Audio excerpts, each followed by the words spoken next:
Hello everyone and welcome to another episode of Kickstarter in the current year. Now today's episode is going to be a very special one because that's right, the last episode was very special and so is this one. Every episode is very special on this channel because I am a very special boy with very special needs.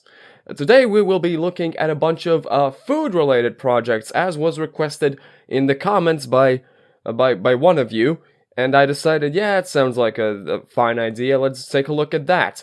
Because if we're looking at Kickstarter, comparing it as it is now to the way it used to be back in the day, back when Items was doing his series, well, we gotta compare if the food stuff is any different, if it's gotten any better in that aspect. And I would like to say that going through the food projects on Kickstarter made me feel like I'm on the fucking Truman Show.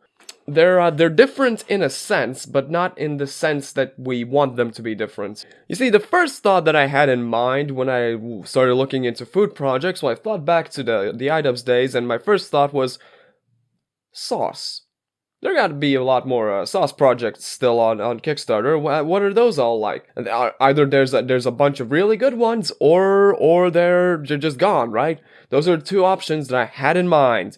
No, Kickstarter's people are still going on Kickstarter and doing their thing. We got a bunch of different sauces here to choose from. Just from the live projects, we got Billy's Child's small batch hot sauces with that are somehow both baseball themed and also there's like a bald anime man on them. We got Food Kong's hot sauce as well. That's something we have.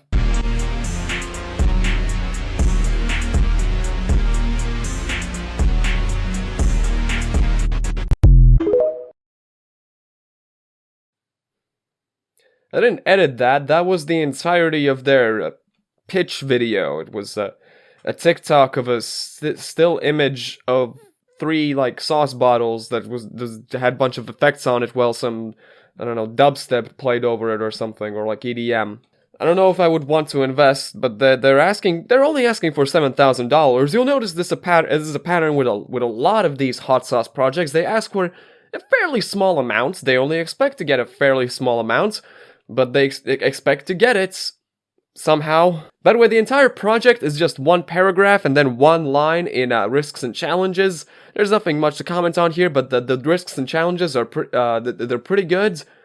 Be cautious with your eyes when consuming. Make sure you wash your hands after, please.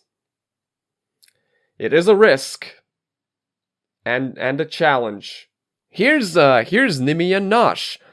This project seems like it's very well put together. They're asking for some specific stuff here. It seems pretty good. Hello, I am Nicole Michael, the founder of Nimi and Nosh. I am working towards bringing to market a range of contemporary sauces and marinades made of the finest ingredients that delivers bold and authentic flavors to elevate every meal. Every successful journey requires an entrepreneur who has to raise investment at some stage. I am at that stage. I am seeking to raise £23,000 to solidify orders from a range of premium top retailers within London. Did you need the dramatic music in the background? You're not solving world hunger or ending homelessness. You're making hot sauce. Did you need the epic music and the editing and everything? It's sort of yeah, the project is finally made, but to what end? You're just making hot sauce. You're just making, obviously you only make, put so much effort into this content with the hopes that you get investors. That's the only purpose of it. But at the same time, if you're investing into hot sauce on Kickstarter, you're fucking moron. We want you to know how your investment in this crowdfunding will be used. 70% will be used for stock, 20% will be used for marketing, and the remaining 10% will be used for transportation, custom duty, and taxes. Well, that seems like a pretty fair enough breakdown. Like I said, it's well thought out, it's well made. It's not going to raise the amount of money it's asking for because again, it's a hot sauce project. There's a billion of these on the platform.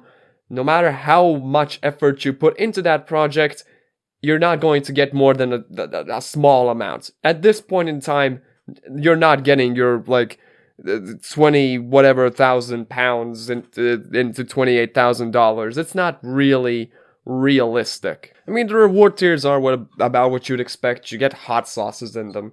Most of them only deliver within the UK though, so your only real option is the Get a Taste package. And what's upsetting about it though is that clearly the Get a Taste package doesn't include shipping either, so why not bother shipping the other ones to the rest of the world? You're really limiting your options there. You're basically limiting your investors to people from the UK, which isn't the majority on Kickstarter, so what the heck? Also, the entire project, like 90% of Kickstarter projects, completely drops the ball on risks and challenges. We do not anticipate any problems with delivery. Please also note the delivery date for the Chef Alejandro Award, because there's apparently like a chef that will come cook some meals for you. Yeah, you don't anticipate any problems with delivery. Okay? Why? You don't anticipate them, but that's still a risk that you need to prepare for. That's still a potential challenge. Getting all the ingredients and supplies, you're getting local produce or whatever. What if there's a massive rainfall or a big old drought and you gotta pay more for the freaking the produce? Is that not a risk or a challenge? You don't have a challenge in delivery? Even if that's true, you got a challenge in producing the thing. You got a challenge in managing your staff, your employees, making sure that the quality stays top notch. Really, what you're saying in your risks and challenges by saying that's the only concern, and it's not even a concern, is that you don't give a shit about everything else, including the quality of your product. I don't think that's what you want to say, Miss Nosh. That's how it comes across. And honestly, fuck off. Fuck off. All these projects going like, oh, we have our sauce is special because we use local fresh produce to make our sauces. Well, here's the thing. Sure, that's a selling point. It's not a selling point when it's a selling point for every sauce on this stupid website. That doesn't really provide anything to the person backing the project after a certain point. Instead, you should be focusing on making some interesting sauces, some special sauces. You know, why don't you replace some ingredients with something more interesting? I don't know. You got some hot sauce with some tomatoes in it. How about you replace those tomatoes with an entire onion? How about you got some, I don't know, chives in there? Put some rhubarb in it. And then stir the entire thing with a tire iron, you know? Make it interesting. Make it something actually unique instead of just, I really tried making these sauces, so they're really good. Please buy them without ever having the chance to taste these things before you buy them, because you're buying them off the fucking internet.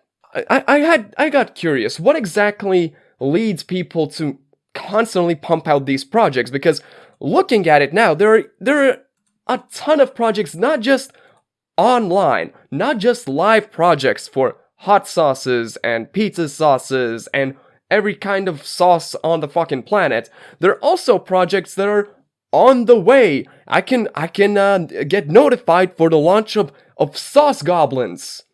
Anyone interested in freaking Sauce Goblins? Because you can get notified when they go live. And I came to the realization when I actually looked up every project with the word sauce under food. There were about 1,200 projects in total with the word sauce in them somewhere under the food section. Now, if I switch that over to only show successful projects, that was about 300 to 330 projects with the word sauce in them.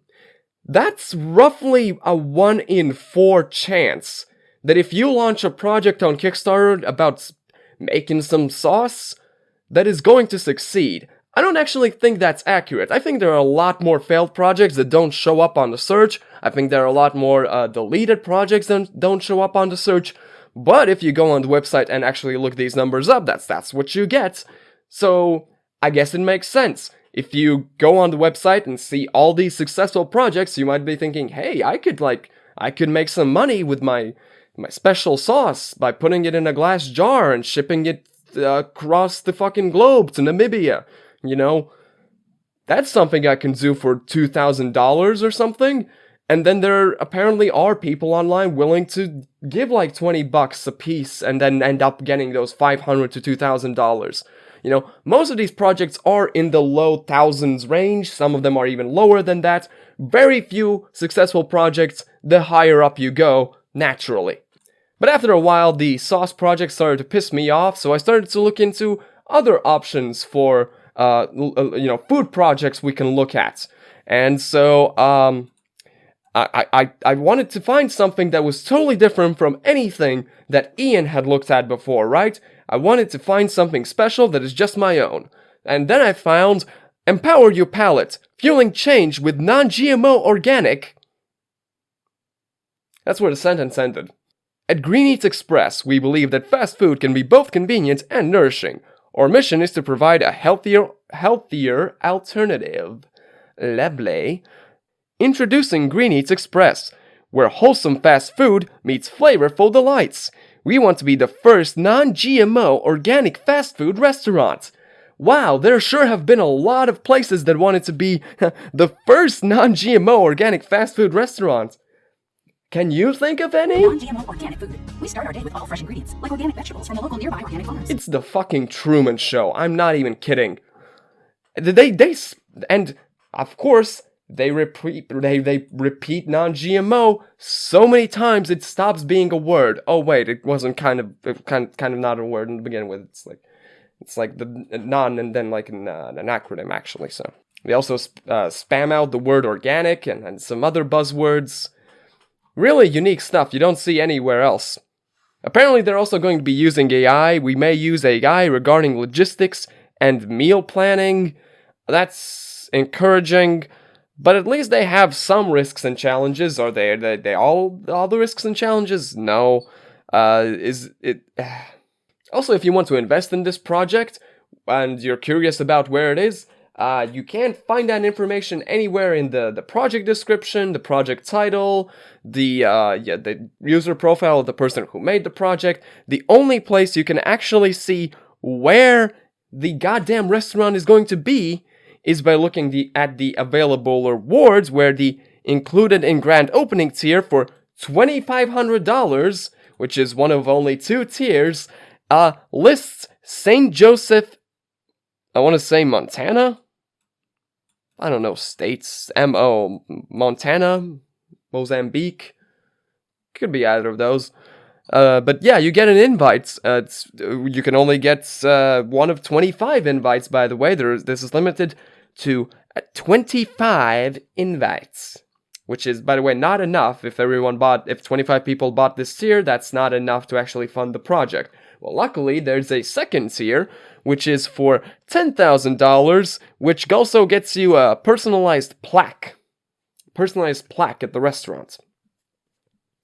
No actual rewards, by the way. And if you don't live in Mozambique, you're fucked.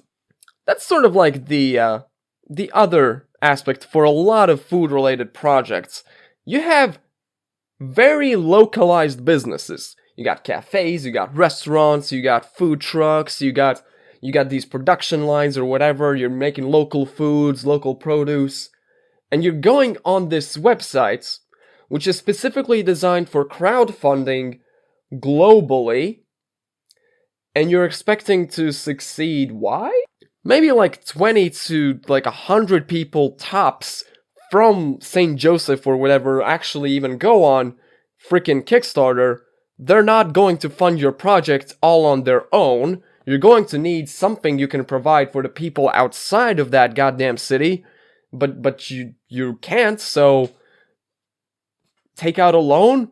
I didn't even say it for the previous project. I was giving a lot of props, but fuck it. You've spent so much effort into producing all this amazing Kickstarter project and like the video and everything. You've already used up some of the money you could have just put into the restaurant and then just taken out a freaking business loan. Kickstarter is not here for you to take out a fucking business loan. But to end things off, if we're talking about food projects, I wanted to find something unique. Just one goddamn project that was unique. I looked and I found High Five Tacos and Burritos. Tacos and burritos, nam nam. So I looked again and instead I found the Cartel Burger. Isn't it the worst project in the world? But it's a goddamn terrible idea. Now keep in mind, the project sucks. The header image is cropped to shit. The reward tiers, there's just only one with some free meal coupons for $100. The description sucks. It's confusing. I couldn't find where the goddamn thing is supposed to be opened. I just like the fact that they decided to name a Mexican cuisine restaurant that I believe they want to open in the United States or somewhere in America. And they named it the Cartel Burger. Surely there are no negative associations with that name. I think that's going to be doing it for this video. Thank you guys so much for watching. The overall consensus I want to give on the food projects on Kickstarter is that they all suck. Don't buy food on like Kickstarter. Maybe if you want to buy like a bag of chips or some gummy bears, those will be fine. Those will probably arrive to you. Maybe a little bit stale, maybe slightly melted, but they'll arrive fine. You know, you don't gotta worry about shipping. The people selling it don't really have to worry about shipping. Don't buy hot sauces on the internet. Yeah. I hate this visualization for the AIs. I don't know if they've used... I feel like they've used the same AI that TikTok uses for those AI storytelling things. At least it seems very similar to that. I don't remember the exact name of the AI that TikTok does use, but I suspect it's the same API. Every nuance in their reply has the potential to change the course of the entire investigation. I got caught creaming to my idol, LeBron James. My name is Beljit Lovecock.